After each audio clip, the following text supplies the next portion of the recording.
नमस्कार and welcome to my YouTube channel English for all. This is Manish Rai.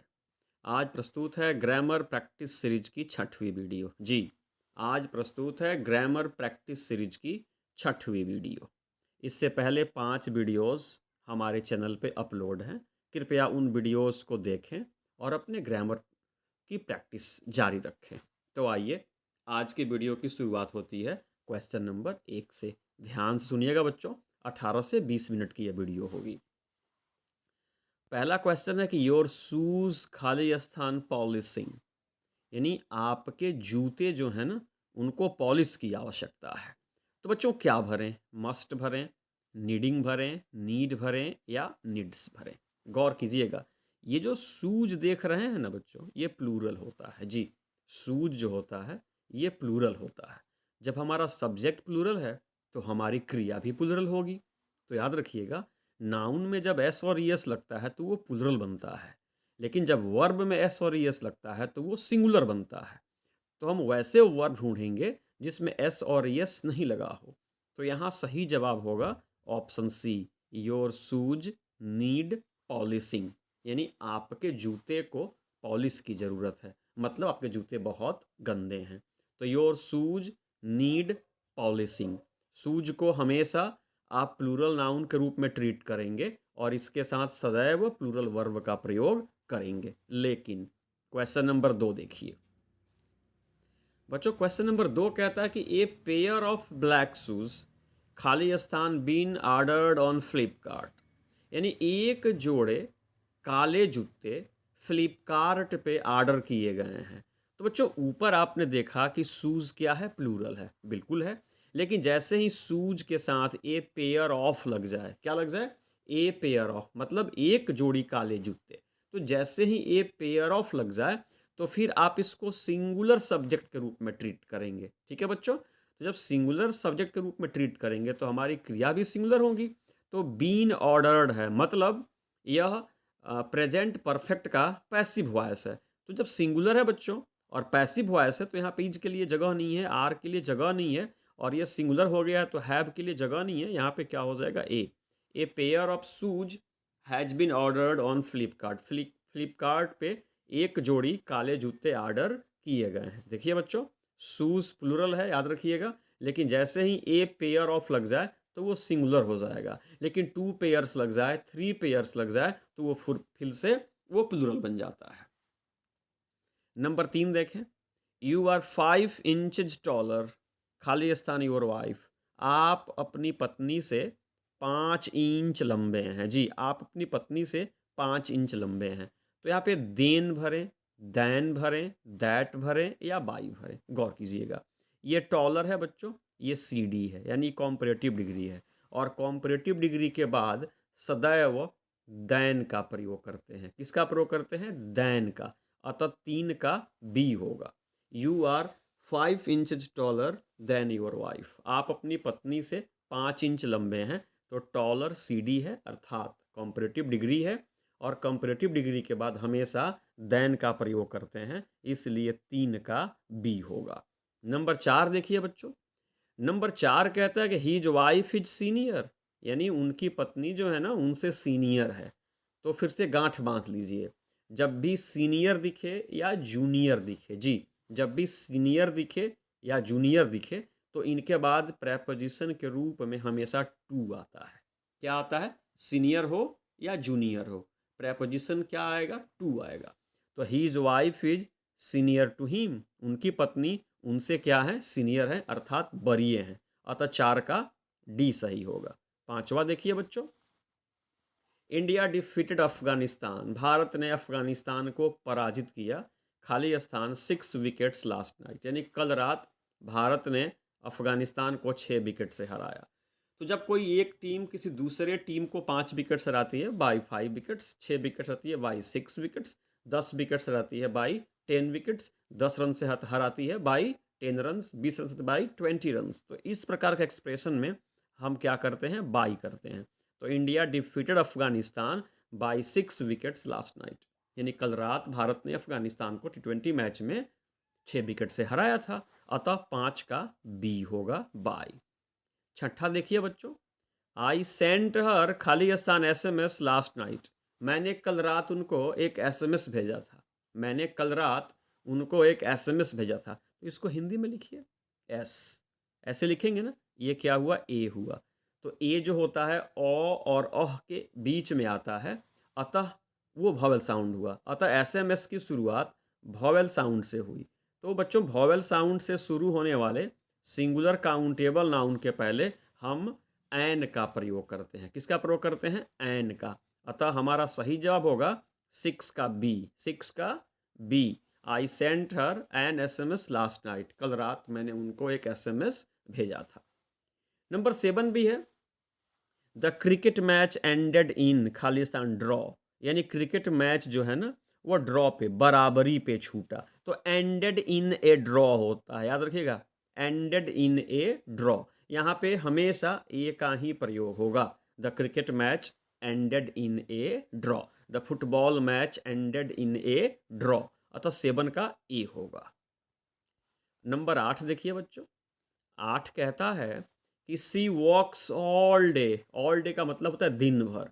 C walks all day, वह सुबह से लेकर शाम तक काम करती है, मतलब दिन भर काम करती है। सो दैट, जिससे कि, सी एजुकेट हर चिल्ड्रन, जिससे कि वह अपने बच्चों को पढ़ा सकें। जी, वह दिन भर मेहनत करती हैं ताकि वह अपने बाल बच्चों को पढ़ा सकें।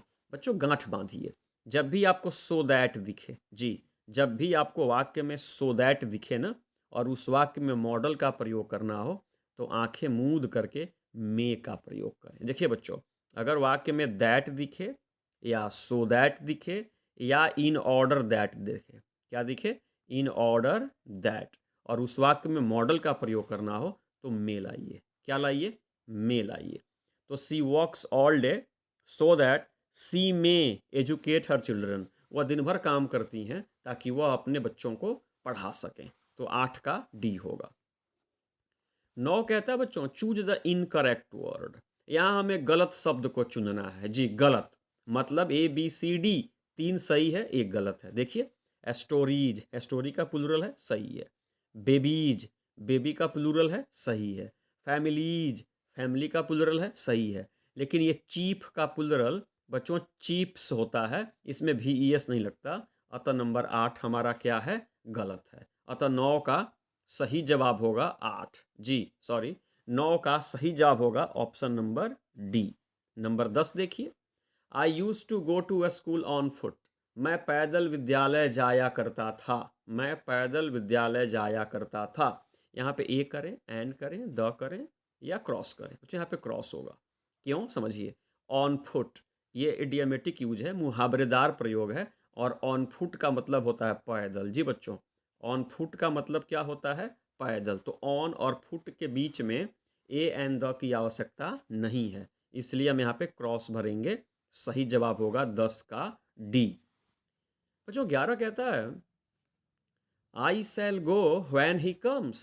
यानी मैं जाऊंगा जब वह आएंगे। मैं जाऊंगा जब वह आएंगे। Is an example of. आपको बताना है कि यह सिंपल सेंटेंस है या कंपाउंड है या कॉम्प्लेक्स है या कोई नहीं है। समझिए, आई शैल गो, मैं जाऊंगा, यह बच्चों PC है। आई शैल गो क्या है बच्चों, PC है। व्हेन ही कम्स ये SC है। ये क्या है बच्चों, SC है, यानी सबऑर्डिनेट क्लॉज है। और आई शैल गो क्या है, प्रिंसिपल क्लॉज है। तो जब वाक्य में एक प्रिंसिपल क्लॉज हो और एक SC अर्थात सबऑर्डिनेट क्लॉज हो, और वो दोनों किसी सबऑर्डिनेटिंग कंजंक्शन अर्थात व्हेन से जुड़े हुए हैं ना, व्हेन से जुड़े हुए हैं, तो यह उदाहरण होगा कॉम्प्लेक्स का। मैं फिर से कह रहा हूँ कि यदि वाक्य में एक प्रिंसिपल क्लॉज हो और एक सबऑर्डिनेट क्लॉज हो और वो किसी सबऑर्डिनेटिंग कंजंक्शन से जुड़े हुए हैं, तो वह वाक्य होता है कॉम्प्लेक्स सेंटेंस। अतः 11 का सी सही होगा। 12 है, a woman whose husband is dead.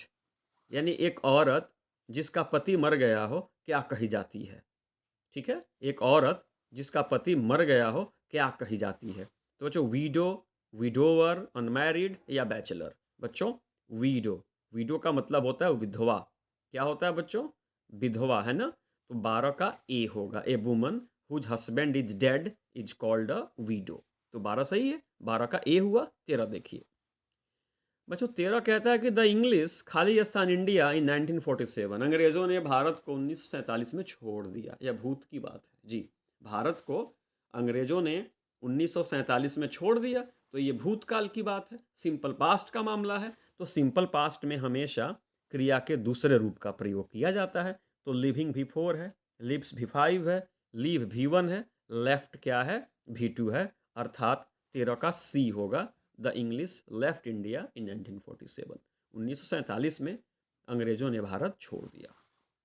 14 कहता है मे the prime minister live long, यानी भगवान करें कि प्रधानमंत्री दीर्घायु हो। जी, प्रधानमंत्री दीर्घायु हो, ये आप अपने मन की क्या प्रकट कर रहे हैं, इच्छा प्रकट कर रहे हैं। और इसके अंत में क्या है बच्चों, नोट ऑफ एक्सक्लेमेशन है। तो जब आप मन की इच्छा प्रकट करो ना, तो उस वाक्य को हम ऑप्टेटिव सेंटेंस कहते हैं। क्या कहते हैं, ऑप्टेटिव। ये गौर कीजिए बच्चों, यह जो चिन्ह देख रहे हैं ना, नोट ऑफ एक्सक्लामेशन, यह या तो एक्सक्लामेटरी के अंत में आता है, नहीं तो ऑप्टेटिव के अंत में आता है। तो एक्सक्लामेटरी जो होता है ना, यह आश्चर्य प्रकट करता है, और ऑप्टेटिव जो होता है, यह मन की इच्छा प्रकट करता है। तो यह लोगों की इच्छा है कि प्रधानमंत्री दीर्घायु हो, अतः यह इच्छा सूचक वाक्य है, अर्थात ये ऑप्टेटिव सेंटेंस है। तो 14 का क्या हो जाएगा, बी हो जाएगा। मे the prime minister live long is an optative sentence. 15 क्या कहता है सुनिए। 15 कहता है कि सी विल फोन यू, वो आपको फोन करेंगी। सी विल फोन यू, वो आपको फोन करेगी। एज सून एज, मतलब ज्यों ही, सी रिच दिल्ली, जैसे ही वह दिल्ली पहुंचेंगी आपको फोन करेंगी। गौर कीजिए, सी विल फोन यू, यह बच्चों पीसी है। ये क्या है, पीसी है। और एज सून एज सी रिचेज दिल्ली, ये बच्चों ये कंडीशनल क्लॉज है। कौन क्लॉज है ये कंडीशनल क्लॉज है। और ये बच्चों आपका प्रिंसिपल क्लॉज है। तो जब प्रिंसिपल क्लॉज में सिंपल फ्यूचर होता है ना, तो एज सून एज से शुरू होने वाले क्लॉज में सिंपल प्रेजेंट टेंस आता है। क्या आता है बच्चों, सिंपल प्रेजेंट टेंस। तो सिंपल प्रेजेंट टेंस में क्रिया का पहला या क्रिया का पांचवा रूप आता है। तो सी के साथ क्रिया का पांचवा आएगा, अतः 15 का बी होगा। 15 का क्या होगा, बी होगा। फिर समझिए बच्चों, वह फोन करेगी ज्यों ही वह दिल्ली पहुंचेगी, तो वह फोन करेगी, यह पीसी हो जाएगा। और ये क्या हो जाएगा, एससी हो जाएगा, सबऑर्डिनेट क्लॉज हो जाएगा, कंडीशनल क्लॉज हो जाएगा। तो जब प्रिंसिपल क्लॉज सिंपल फ्यूचर में होता है, तो एज सून एज से शुरू होने वाला कंडीशनल क्लॉज बच्चों सिंपल प्रेजेंट में होता है। तो सिंपल प्रेजेंट में क्रिया का पहला या क्रिया का पांचवा रूप आता है। तो सी के साथ रिचेज हो जाएगा, इसलिए 15 का बी होगा। 16 कह रहा है कि वेयर इज द खालिस्तान ग्लास, वो ग्लास कहाँ है, break glass, broke glass, breaks glass, broken glass. बच्चों ब्रोकन ग्लास ये पार्टिसिपल का मामला है, ठीक है ना बच्चों।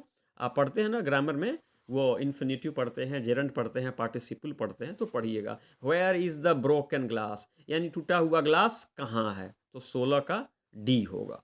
17 कहता है the teacher doesn't mind your, yes the teacher doesn't mind your खालिस्तान लेट, आपके देर से आने पर शिक्षक को कोई आपत्ति नहीं है। बच्चों वाक्य में जब भी माइंड आए, डोंट माइंड, डजंट माइंड, तो हमेशा आप जेरंट का प्रयोग करेंगे जी। यदि वाक्य में कहीं भी डोंट माइंड, डजंट माइंड आए और उसके बाद क्रिया आए ना, तो वह क्रिया हमेशा चौथे रूप में होगी, अतः 17 का सी होगा। The teacher doesn't mind your coming late, आपके देर से आने पर शिक्षक को कोई आपत्ति, कोई ऐतराज नहीं है।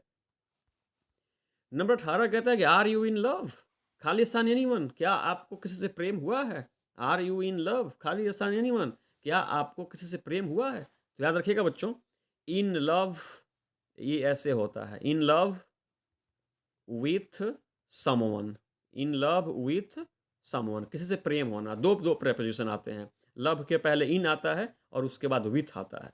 तो यहाँ पर भी क्या हो जाएगा, with. Are you in love with anyone, आपको किसी से प्रेम हुआ है, तो आप कह सकते yes I am in love with English, हाँ मुझे अंग्रेजी से प्रेम है। Yes I am in love with my Motherland, हाँ मुझे अपनी मातृभूमि से प्रेम है। तो बच्चों हमेशा लव के बाद विथ का प्रयोग करेंगे। 19 कह रहा है Meena is use to at night, Meena को रात में पढ़ने की आदत है। जी, मीना को रात में पढ़ने की आदत है।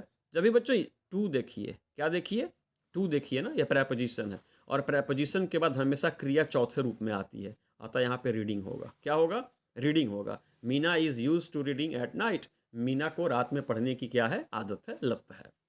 नंबर 20 देखिए बच्चों, कह रहा है कि लुक इनटू का मतलब बताइए। जी, लुक इनटू का मतलब बताइए।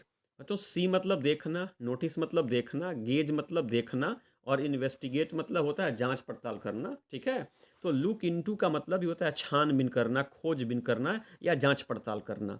तो इन्वेस्टिगेट का भी मतलब वही होता है जो मतलब लुक इनटू का होता है, अतः 20 का डी होगा। लुक इनटू मतलब छानबीन करना, खोजबीन करना, जांच पड़ताल करना, और इन्वेस्टिगेट का मतलब भी वही होता है, अतः 20 का डी होगा। 21 कहता है चूज द करेक्ट वर्ड। यहाँ पे ABCD है ना, तो इसमें 3 वर्ड सही है, सॉरी 3 वर्ड्स गलत है, एक कोई सही है, चुनिए। तो विटनेस है, ये गलत लग रहा है, ये भी गलत लग रहा है, ये भी गलत लग रहा है, ये सही है। विटनेस की स्पेलिंग होती है WITNESS जी। विटनेस की स्पेलिंग होती है WITNESS, अतः 21 का ए होगा। 22 ज्ञान की बात है बच्चों। 22 कहता है चूज द करेक्ट सेंटेंस। यहाँ पे 4 वाक्य दिए गए हैं, इस पे गौर कीजिएगा बच्चों। ये कह रहा है कि यहाँ पे 4 वाक्य दिए गए हैं, इन 4 वाक्यों में एक वाक्य जो है ना वो करेक्ट है, सही है, और बाकी 3 गलत है। पूरा ज्ञान लगा दीजिए यहाँ पे। चूज द करेक्ट सेंटेंस, सही वाक्य चुनिए, मतलब 3 गलत है, एक सही है, सही चुनिए। सी gave me an advice. Advice uncountable noun है और उसके पहले एन लगता नहीं है, लेकिन यहाँ पे लगा है, अतः एडवाइस, ये वाक्य गलत है। यहाँ देखिए इन्फॉर्मेशन है, the teacher gave me information, शिक्षक ने मुझे एक सूचना दिया। इन्फॉर्मेशन भी अनकाउंटेबल नाउन है और अनकाउंटेबल नाउन के पहले एन लगा है, अतः यह भी गलत है। The furnitures are old. Furniture क्या है, पुराने हैं। फर्नीचर भी अनकाउंटेबल नाउन है और एस लगा करके इसका प्लूरल बनता नहीं है, अतः यह भी गलत है। तो सही क्या है, नंबर डी है। अब इसमें आप गौर कीजिए, हेयर के पहले ए लगा है। आप सोचेंगे कि हेयर के पहले ए क्यों लगा है बच्चों।